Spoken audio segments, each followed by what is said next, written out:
Hi Pisces, this is Pisces Hub. Welcome to my channel. So for today's video, gagawa tayo ng daily reading for Pisces para sa araw na ito. Okay, this is a timeless reading Pisces. So kahit anong araw, buwan, taon, basta tugma sa'yo yung reading, take mo lang. Okay, so basta mag-resonate, take lang. Okay, so gamitin natin itong dalawang tarot card. Alamin natin kung ano yung messages niya for you Pisces, or yung mga taong nagdi-deal kay Pisces na nanonood ngayon. Kahit anong signs ka po, basta you're dealing with Pisces and mag-resonate sa'yo, take mo lang, okay? So, shuffle muna natin to and alamin natin kung ano yung message for you sa araw na ito, okay?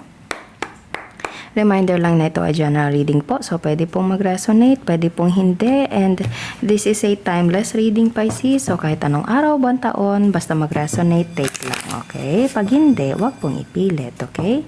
And welcome po ang lahat ng gender, babae, lalaki, LGBT, ay pwede po ito sa lahat po. So, alamin natin kung ano yung gabay, messages ng ating tarot cards for Pisces para sa araw na ito. Mga gabay niya po sa'yo, mga messages, mga posibleng mangyari for Pisces para sa araw na ito.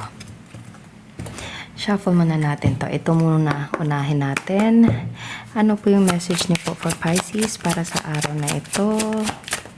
Oh, there's a child. Bata.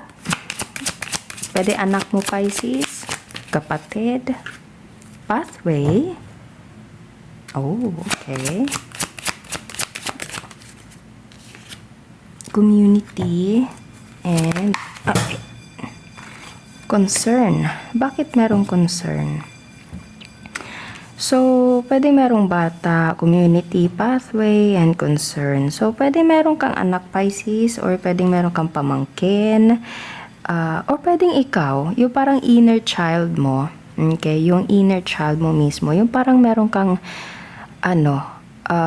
sige nga, kasi, kuha pa tayo ng other messages. Kasi, maraming mga, pwedeng dito, yun, meron tayo ditong the strength,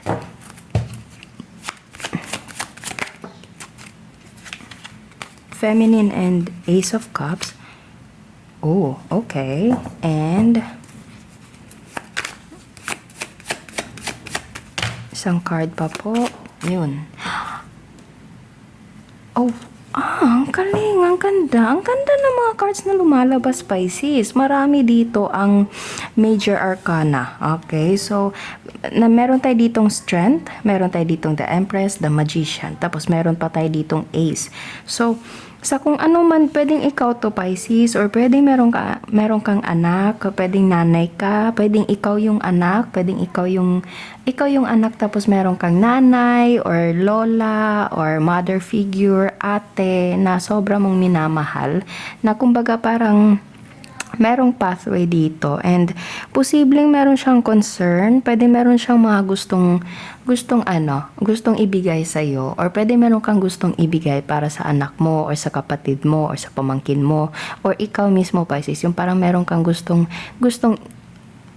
parang meron kang dinidil na siguro mas older sa iyo, kung sino man ito, parang mother figure mo, or pwedeng nanay mo mismo, na kumbaga parang bibigyan ka ng, or merong planong bigyan ka ng another opportunity, and posibleng meron ditong community and a little bit of concern, okay? So, kung ano man ito, pwedeng maraming tao, may mga taong pwedeng mga relatives, kapitbahay, family members, pwede po na meron tayo ditong pathway and child. So, yeah, it's either ikaw yung anak, ikaw yung pamangkin, ikaw yung apo, or pwedeng meron ka nito, pwedeng ikaw yung may anak, meron kang pamangkin, or ikaw yung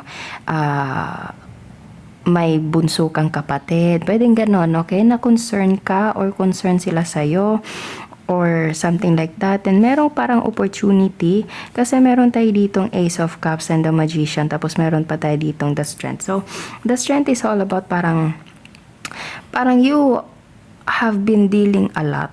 Okay, Pisces. And parang ito na yung binigay sa'yo. Ito na yung nakalaan for you. Nakikita nyo, the magician, yung cup niya is nandito. Tapos, ibibigay ng Ace of Cups. Tapos, meron tayo ditong the Empress. Hindi ko alam kung nakikita nyo ba ng klaro kasi medyo shiny yung cards natin. Pero ito siya, Pisces. Ayan, no? Napapansin nyo, meron tayo ditong the Magician. And itong the Magician is a powerful card kasi nandito lahat ng signs. Nandito lahat ng mga cards natin. Merong cup, merong coin, merong sword, and merong wand. Nandito lahat sa table niya. So, this card is so powerful.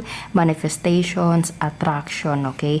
And yung cup niya, Pisces, napapansin nyo, yung cup niya dito is merong hawak na dito. Ito na yon. Ito yon. And nakikita nyo yung cup niya is nag-uumapaw. Yung blessings. Tapos meron tayo ditong dove na parang merong, ano ba yung tawag sa church na ano? Pasensya na, hindi kasi ako Pisces, pero you know what I mean about this. Ocha ba to? Tama ba? I don't know. So, kung hindi, pasensya na po. Pero alam nyo na kung ano yung ibig kong sabihin. Okay, so this is something like parang it is destined to be given to someone na merong feminine energy, which is the Empress. It's either ikaw to or you're dealing with someone na the Empress energy, okay? Na napapansin nyo, napaka-feminine, napakaganda, nag-uumapaw, ano siya, parang, alam mo yun, yung parang overly motherly. Hindi naman sa overly, parang nag-uumapaw yung ganda, yung gaan, yung care, yung emotion, yung ganun, okay? And everything coming from this person, especially this cup, is so deserved for the Empress, okay? Parang ito yung nakalaan for her. Ito yung nakalaan for her. So, sobrang ganda ng kung ano man yung darating for this the Empress card. So, it's either this is you, Pisces, or pwede meron ka natanggap and you want for your child, for your kapatid, for your pamangkin, na kumbaga maiayos or kumbaga angat sa kahirapan, sa magandang buhay, yung parang ganun po, okay? So once na meron kang matanggap na malaking blessing for you, isi-spread mo siya sa lahat ng tao. Okay, kasi nakikita nyo maraming tao tayo dito. Merong bata, merong mga community, okay, merong maraming tao. Pero, or pwedeng ikaw to, Pisces, and you're dealing with someone na said kanina na feminine energy. Kahit sino man, basta meron tayo dito parang merong gusto na parang i-upgrade, tulungan, or maiayos, or maiangat yung ganun, okay? Mabigyan ng mas malaking opportunity, maging maayos na merong mas better pa sa buhay. Yung parang ganun, okay? Mga bagay, yung meron siyang i-offer sa iyo tapos sobrang ganda.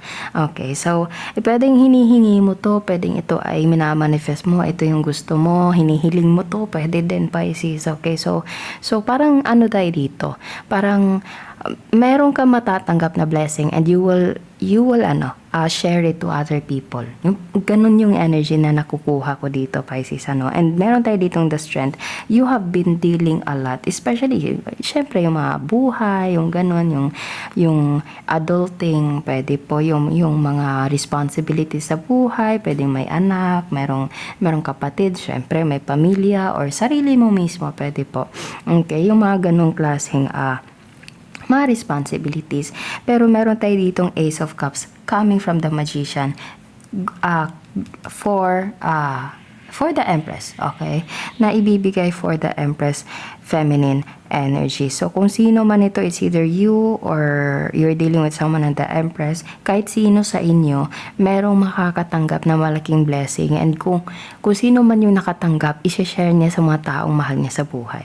Ganun yung nakikita ko dito, and ganun yung energies na lumalabas dito from these cards right here up to here. Okay, so konektado silang dalawa, Pisces. Okay, so pwedeng you're dealing with, wala tayong masyadong signs dito. Ito lang, parang water energy, Pisces, Cancer, Scorpio. Pero meron tayo ditong full of like cards or signs, water, earth, fire, and air. So, kung sino man siyan. Pero meron tayo dito specifically Leo, and water sign, Pisces, Cancer, Scorpio. Okay? Pero kung ano man yung signs mo, Pisces, pwede po to sa inyo. O yung mga taong nagdi-deal po kay Pisces. Okay? Basta yung reading is merong makakatanggap ng malaking blessing and isi-share niya ito sa mga taong mahal niya sa buhay. Ganun yung buod ng ating reading dito. Okay? So, yun po ang ating reading for Pisces para sa araw na ito. Naway nagustuhan niyo po. Huwag niyo po sanang kalimutan na mag-like at mag-subscribe po sa ating channel and click the bell button para ma-notify po kayo sa next videos na i-upload natin. Okay? So, thank you Pisces and God bless!